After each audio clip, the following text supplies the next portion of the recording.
I was diagnosed with a serious illness and my mother told the whole family I was faking it for attention. 3 weeks later she called me from my hospital bed to help plan her birthday party. I was fighting for my health. She was fighting to be the center of the room, and she used my diagnosis to do it. My name is Nadia Osei. I am 31 years old. And I was diagnosed with multiple sclerosis 14 months ago. I want to tell you that part first because everything else in this story follows from it, and because the way my family responded to my diagnosis revealed something about the dynamics I had been living inside of for 30 years without fully seeing them clearly. Multiple sclerosis is a disease of the central nervous system. The immune system attacks the protective covering of nerve fibers, disrupting communication between the brain and the body. It presents differently in every person who has it, which is one of the things that makes it difficult to diagnose and difficult to explain to people who have never experienced it or watched someone experience it up close. For me, it began with fatigue. Not tired the way you are tired after a bad night of sleep, but tired in a deeper way, a fundamental depletion that rest did not fully address. I had always been someone with a lot of energy. I ran 3 times a week. I worked long hours in my research position and still had capacity left over at the end of most days. So when the fatigue arrived, I noticed it immediately, even as I spent the first several months explaining it away. Too much work. Not enough sleep. Maybe a vitamin deficiency. I made the appointments you are supposed to make. I got the blood panels that came back unremarkable. I tried adjusting my schedule, eating differently, sleeping more. Nothing shifted. Then came the nerve pain. My right hand and forearm, a burning sensation that was intermittent at first and then more persistent. My primary care doctor thought carpal tunnel was the likely explanation. I worked at a computer, the location fit, the presentation was consistent. I wore a brace for 6 weeks. It did not help at all. Then came the vision. A week of blurred sight in my left eye that shifted and wavered in a way I had never experienced and could not ignore. The ophthalmologist found no problem with the eye itself. No damage, no pressure issue, no structural explanation. He sent me to a neurologist. The neurologist ordered an MRI of my brain and spine. He sat across from me on a Wednesday afternoon in October and showed me the lesions on the scan. He was a calm, methodical man whose manner communicated steadiness without false comfort. He explained what he was seeing and what it meant and what came next. He said, "We have good options. The treatment landscape for MS has changed significantly in the last decade, and what is available now is genuinely better than what existed even 15 years ago." I sat in that chair after he finished and let the information land. Then I said, "All right. What do we do first? I am on a medication that is working. My disease is currently stable. I am more careful with my health than I was before. And I have built a life that accommodates what I am managing. I have learned which variables affect my symptoms and I tend to them deliberately. I rest when I need to rest. I have reduced the commitments that cost more than they give. I have built more space into my days." That adjustment is ongoing. It is the real work of managing a chronic illness. And it is quiet and incremental and requires the same discipline every single day without acknowledgement from anyone. That is not what this story is about. This story is about what happened when I told my mother. Her name is Vivienne. She is 59 years old, 60 now, as of last June. She was born in Accra, came to the United States at 22, raised my brother Kofi and me in Minneapolis through the kind of immigrant determination that builds something real out of very little. She works in hospital administration, which is its own irony.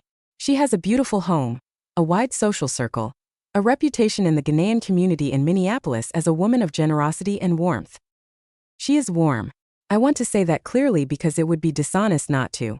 She is capable of genuine care and real attentiveness and the particular quality of presence that makes a person feel, when it is directed at them, like the most important person in the room. The problem is what directs it. My mother's warmth flows toward her own comfort. It flows toward situations and relationships and conversations that position her at the center. When someone she loves is struggling, her primary orientation is toward how the struggle affects her, what it requires of her, how it reflects on her, how it fits into the story she tells about herself. I do not believe she does this consciously. I do not believe she wakes up and decides to make other people's pain about herself.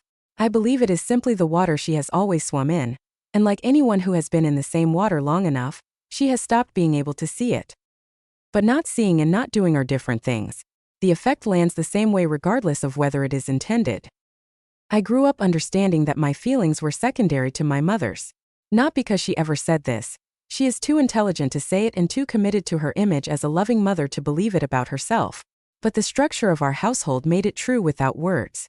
When I was sad, the question was how my sadness was affecting her. When I was sick as a child, the conversation drifted toward how hard it was for her to manage everything. When I succeeded, the credit was distributed. When I struggled, the weight was mine to carry privately so it did not become a burden on her. I learned early to present myself as fine, as capable, as the daughter who did not need much from her mother because needing things from my mother created a dynamic I did not know how to manage and that always left me with less than I started with. My brother Kofi understood this before I did. He is 3 years older than me, and he has lived in London for the past 8 years.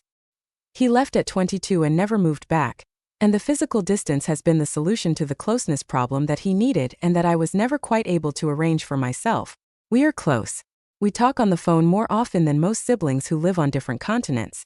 He knows our mother with the specific and compassionate clarity of someone who loved her enough to understand her, and then had to put an ocean between them to survive that understanding. When I called him after I got the diagnosis, he was the first person I told before anyone else in the family. He listened for a long time without interrupting. Then he said, "Nadia, I'm sorry. Are you okay?" I said I was processing it but that I felt more steady than I expected. He said, "Good. That sounds like you." Then, after a pause, "When are you going to tell Mom?" "Soon," I said. "Tell her last," he said. "Or tell her differently than you tell everyone else. Don't give her the version you give the people who can hold it." I asked him what he meant. He said, "You know what I mean." I did know, but I did not listen. I told her the way I told everyone, directly in person with the facts laid out carefully. I had done my research. I understood what I was facing.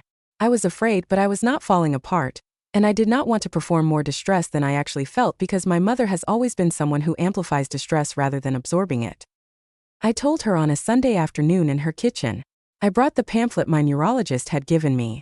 I sat across from her at the kitchen table she has had for 20 years, the one with the small burn mark near the edge from a candle years ago, and the set of woven placemats she bought at a market in Accra on her last trip home. And I told her I had been diagnosed with MS and that I was starting treatment and that the prognosis was manageable, but that it was a serious condition and I wanted her to understand what I was facing. I had practiced what I was going to say. I had thought about her likely reactions and how to respond to them. I had decided to be calm and clear and to give her room to have feelings without managing her feelings for her, which is a thing I have spent my whole life doing without realizing it until recently. She cried. Immediately and genuinely she cried. She reached across the table and held both my hands. She said she was so sorry. She said she loved me. She said she wished it were her instead of me. She said we would get through this together as a family. For about 20 minutes, she was the mother I had spent my whole life hoping she would be when it mattered most.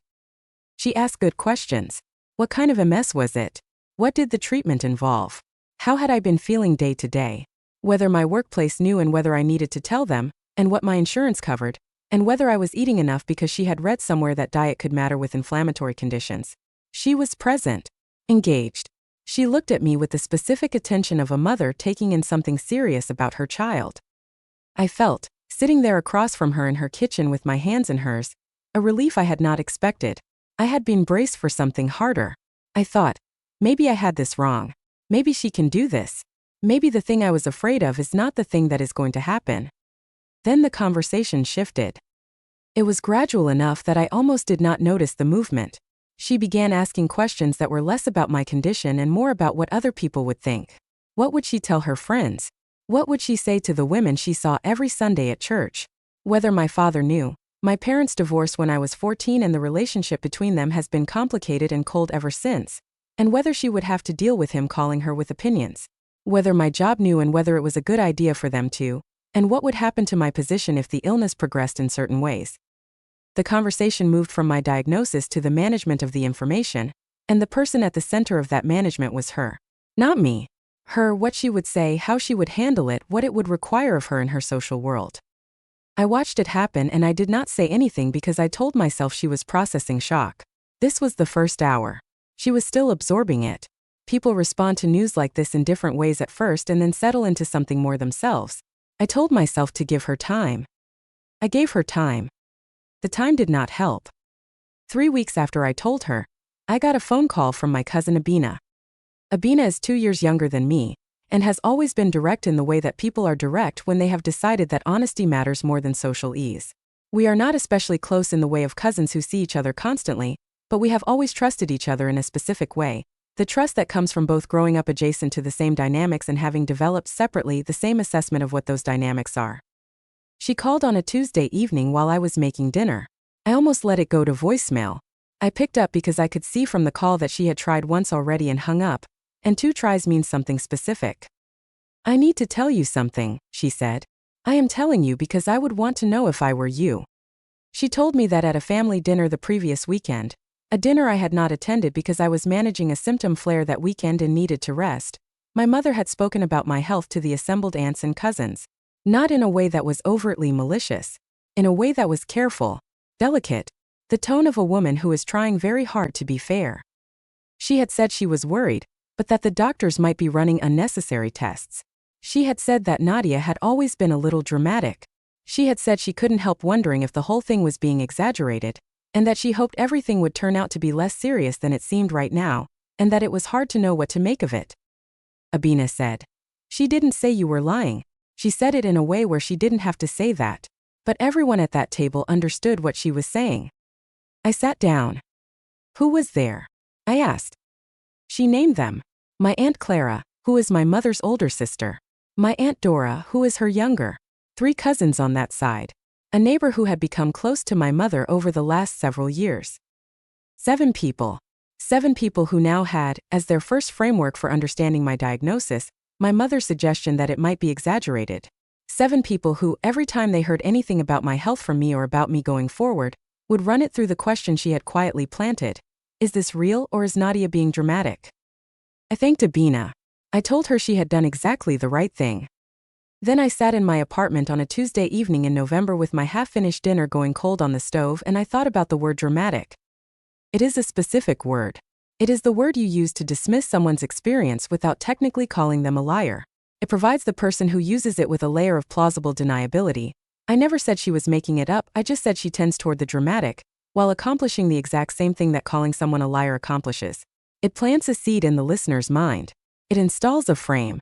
After my mother said it, every piece of information about my health that reached any of those 7 people would be filtered through the question she had placed there. Is this real? Or is this Nadia? She had done this at a dinner I was not at. She had done it while I was at home managing a symptom flare from the disease she was suggesting I might not actually have. She had done it carefully enough that no one could point to a specific lie, and yet the message was complete. I did not call her that week. I needed to think about what I wanted to say and how. I was also managing my health, and I had learned quickly after my diagnosis that stress is not a neutral variable in MS. The body keeps the score with chronic illness in ways it does not bother to keep in other circumstances. I could not spend myself on a confrontation I had not thought through, and I had not yet thought it through. I gave myself time to think. The relapse arrived before I was ready. A relapse in MS is an exacerbation of symptoms, new or worsening neurological symptoms caused by fresh inflammation in the central nervous system. Mine came on gradually over 4 days. First the fatigue, deeper than anything I had felt before. Then significant weakness in my right leg that made walking unreliable, in a way that frightened me more than I wanted to admit. Then the return of the visual disturbance in my left eye, and this time I understood exactly what it meant, which made it harder rather than easier to face. My neurologist admitted me for intravenous steroid treatment. High-dose steroids administered over 3 days can reduce the severity and duration of an acute relapse. I was in a room on the neurology floor with a view of the Minneapolis skyline to the left of my bed. I know that view well because I spent 4 days looking at it, the city going about its ordinary business out there, all of those buildings full of people doing ordinary things, while I lay in a hospital bed with an 4 in my arm and waited for inflammation in my nervous system to subside. I sent my mother a text the day I was admitted. I did not call. I did not have the capacity for the call that calling her would have required, the management of her response, the shaping of information to keep her from making it about herself, the energy I would spend managing her reaction rather than managing my own. I sent a text. I'm in the hospital for a few days for treatment. I'll update you when I'm out. She did not come. She did not call that day or the next. On the morning of my 3rd day, she called. Some part of me still answered. Some part of me that is apparently still capable of hope, or perhaps just incapable of learning fast enough, picked up the phone. She was my mother. I was in a hospital. Picked up. The first 30 or 40 seconds were acceptable. She said she was sorry I was not feeling well. She hoped they were taking good care of me. She had been thinking of me. Her voice had the particular quality it has when she is performing concern, slightly more careful than her natural rhythm, slightly elevated in warmth, the conscious version of herself she puts on for situations where she knows the right response is visible caring. Then she said, "Speaking of things I've been meaning to talk to you about." And she was into the party planning. She talked for 40 minutes. I want to be precise about the duration because when I tell this story, people sometimes assume I am rounding up or emphasizing for effect. I am not. I watched the time on the monitor beside my bed. I lay in a hospital bed with an 4 in my arm, in the 3rd day of intravenous steroid treatment following a neurological relapse, and my mother talked to me about her upcoming 60th birthday party for 40 minutes. She wanted a garden party theme. Late June. She was weighing whether to hold it at her home or rent a venue. Her backyard was more personal, but the catering logistics were harder. A venue was easier but felt less intimate. She had thoughts on the menu that she wanted to share. She had a question about a photographer. She mentioned that she thought I had a good sense for coordinating events and that she would love my input on the catering decisions, and she said this with the lightness of a woman who considered it a small and reasonable ask. I lay there. I have always been capable of redirecting a conversation. I can interrupt without appearing rude. I can reframe a topic without making the other person feel dismissed. These are skills I developed over a lifetime of managing my mother's social needs, of keeping her on track, of gently steering her away from the center before she took too much of the room. But in that hospital bed, on the 3rd day of a steroid infusion after a relapse, I did not have those skills available. I had nothing available except the bare minimum of staying present. So I lay there and I let 40 minutes go by. At the end I said, "Mom, I'm in the hospital. I have an 4 in my arm right now. I cannot help plan the party." She said, "I know, of course.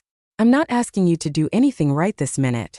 I just thought we could talk some things through while I had you." I said, "I cannot do this right now." She said, "You're always too busy for the people who love you." I held the phone for a long moment. Then I said goodbye and I ended the call. That evening my Aunt Clara called. Aunt Clara is my mother's older sister by 4 years. She is a woman I have loved my whole life in the uncomplicated way you can love someone you see at every family gathering, who has always had something kind to say to you, who remembers your birthday and your accomplishments and the names of your friends. She has always been warm to me. She has also always been, in her deeper loyalties, an extension of my mother's perspective. Her love for me and her loyalty to my mother operate on different levels, and when they conflict, her loyalty to my mother is older and wins. She told me that my mother was very hurt that I had ended the call so abruptly. She said my mother was going through a very difficult time, that she was scared for me, that the party planning was her way of trying to stay positive and focus on something joyful in the middle of a frightening situation. She said, "Nadia, you need to think about how hard this is on your mother." I lay in my hospital bed and looked at the ceiling for a moment. Then I said, "Aunt Clara, I am in the hospital. I have been here for 3 days with an 4 in my arm for a neurological condition that I have been managing for 3 months. I need my family right now to be asking how hard this is on me." "I know that, sweetheart," she said. "And of course it's hard on you. Your mother knows that. She worries about you every day. She's also struggling with this in her own way. And sometimes she doesn't express it perfectly, and she needs some patience." She called me, I said, from a hospital room and talked about her party for 40 minutes. "She was trying to include you," Aunt Clara said. "She was trying to bring some normalcy into a hard situation. You know how she is." And there it was.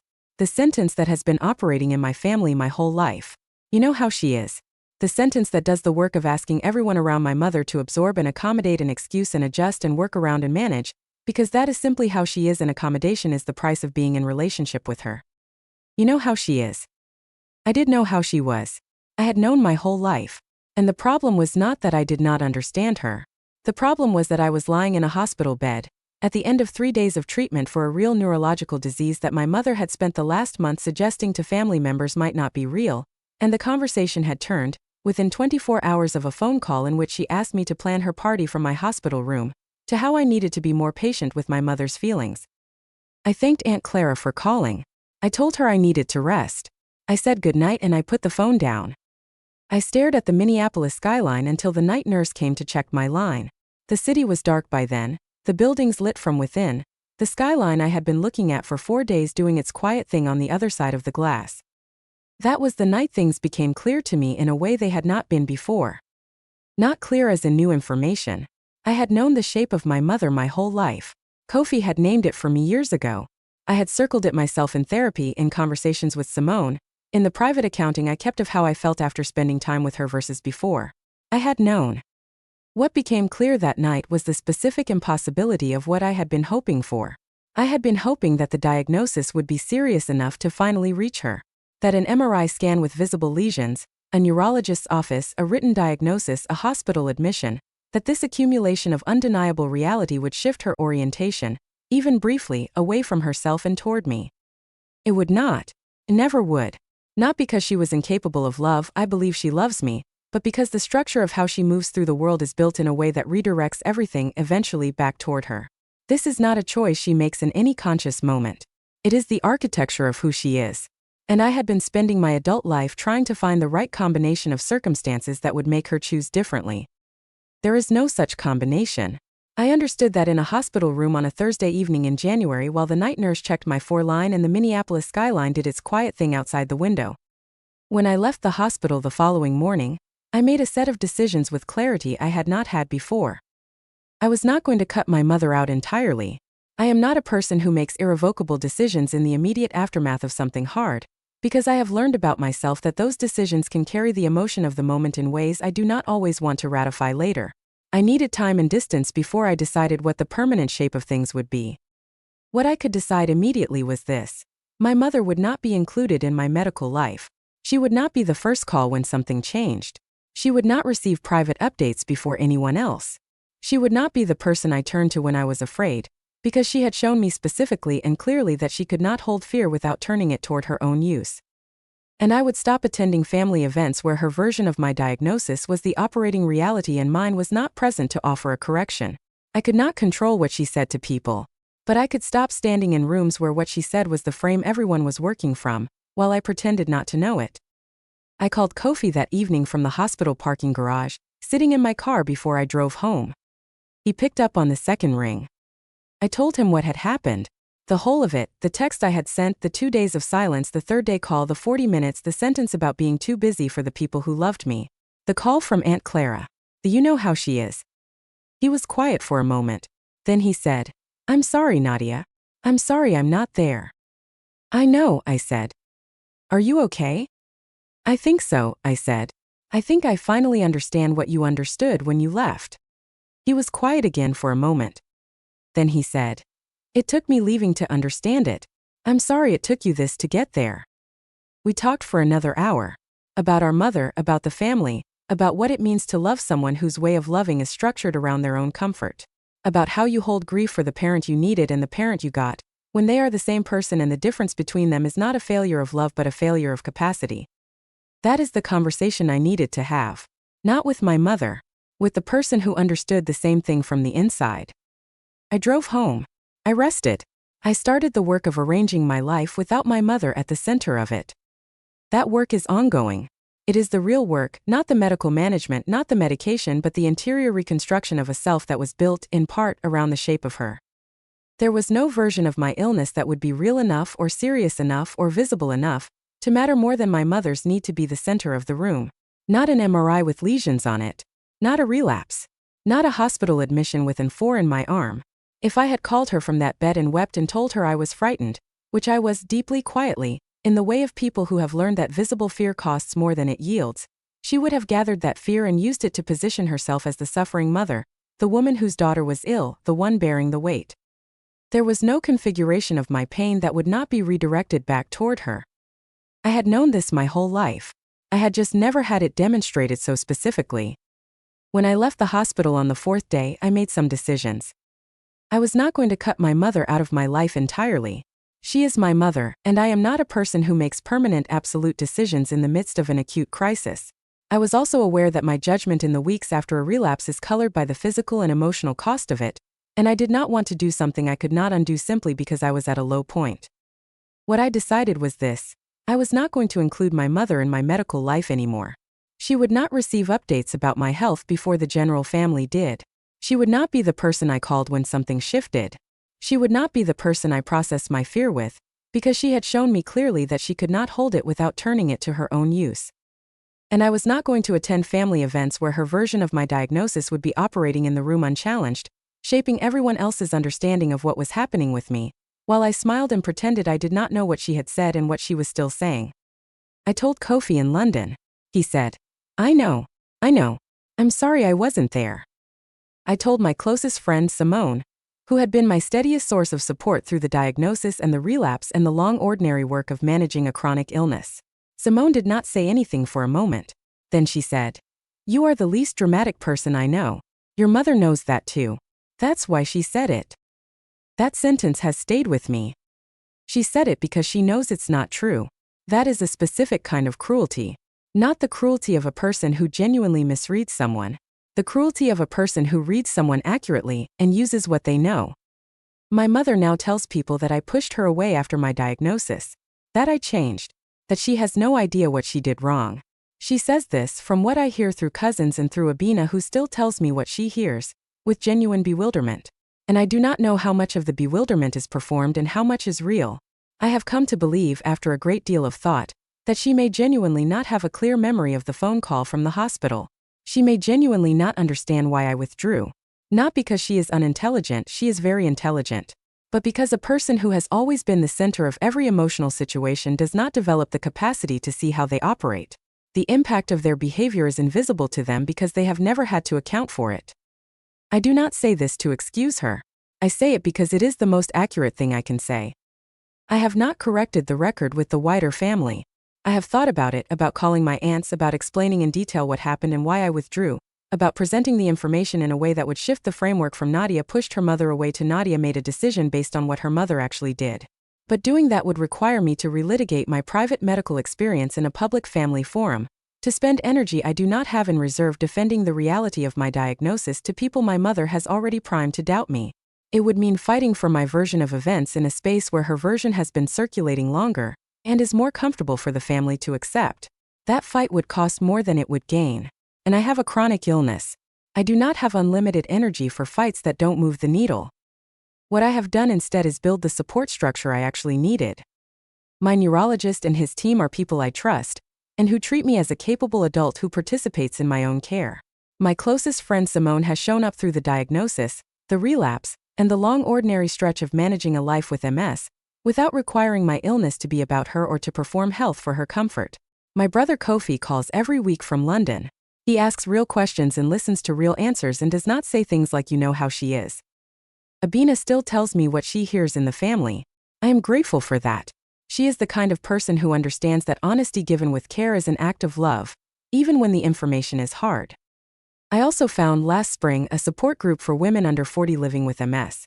It meets on the second and fourth Tuesday of the month online, and I have not missed a session since I joined. I did not know going in how much I needed the company of people who understand the specific experience from the inside, who do not need things explained or simplified or reassured, who know what a bad symptom day costs and what a good one feels like and what it is to wake up every morning and do the assessment before you do anything else. There is a particular relief in being in a room where you do not have to explain yourself, where you are already understood before you speak. I had not realized I had been missing that until I found it. I am doing well. I want to say that as a genuine report, not as a performance of strength. The medication is working. My last MRI showed no new activity.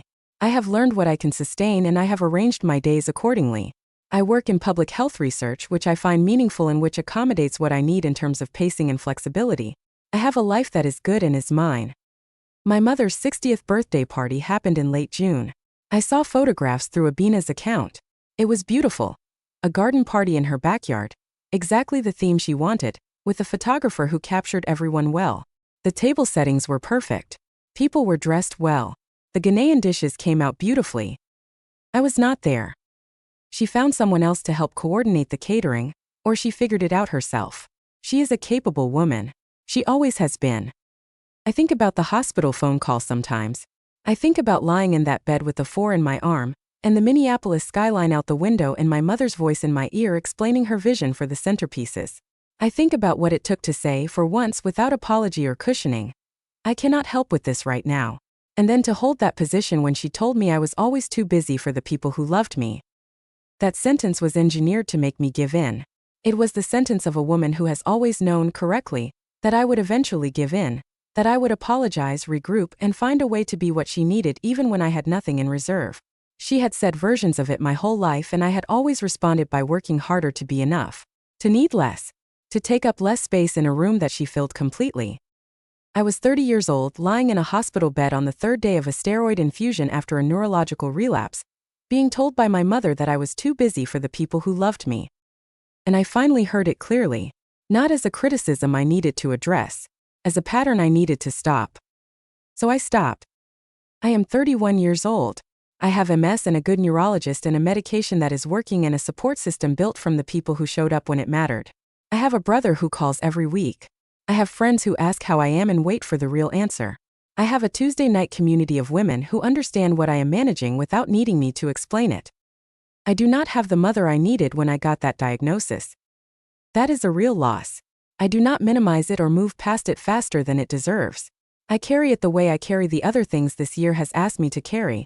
Not loudly, not in a way that requires anyone else to manage or witness, but present. Real. There. It is there on ordinary days and there on hard ones and there in the specific moments when something good happens and the instinct to call her rises and then settles, because I know what that call would become and I cannot afford it. What I have come to understand is that a diagnosis strips away what is not essential. It makes the cost of relationships that are not real too high to keep paying. I do not have the capacity anymore to manage my illness and also manage my mother's feelings about my illness and also manage the gap between what actually happened and what she tells people happened. I had to choose. I chose myself. I think that is what she means when she says I changed after the diagnosis. She is right. I did change. I stopped arranging myself around her comfort. I stopped performing wellness I did not have. I stopped attending events where her version of reality operated without challenge and mine was a footnote. I stopped answering calls from hospital rooms to prove I was not too busy for the people who loved me. I changed. And if I ever have to face another hospital room, another relapse, another hard season with this disease, I know who will be on the other end of the phone. It will not be my mother. And I have made my peace with that. Not quickly, and not without cost, and not in a way that means the grief is finished, but the kind of peace that comes from finally living in accordance with what you know to be true, rather than in the gap between what you know and what you keep trying to make happen instead. That is a kind of peace I had not expected to feel this soon. I am grateful for it. I hold it carefully, the way you hold something that took a long time to arrive and that you know is worth protecting. Have you ever been sick, truly sick, and had someone who should have shown up make it about themselves instead? Have you ever shared something serious with your family, and found out later it had been quietly undermined? Have you ever been called dramatic by someone who knew the truth and chose the more convenient story anyway? Have you ever been told you were too busy for the people who loved you from a hospital bed by the person you most needed to show up? Leave your thoughts in the comments. Because illness isolates enough on its own. You should not have to fight for the right to be believed inside your own family. You should not have to spend the energy you need for healing on managing someone else's feelings about your healing. If you believe that a person lying in a hospital bed with a real diagnosis, a real foreline, and a real disease deserves more than 40 minutes about someone else's birthday party, hit that like button and subscribe. Because showing up for someone you love is not complicated. It does not require expertise or the right words or perfect timing. It requires only that you make it about them. #mysickness made about her.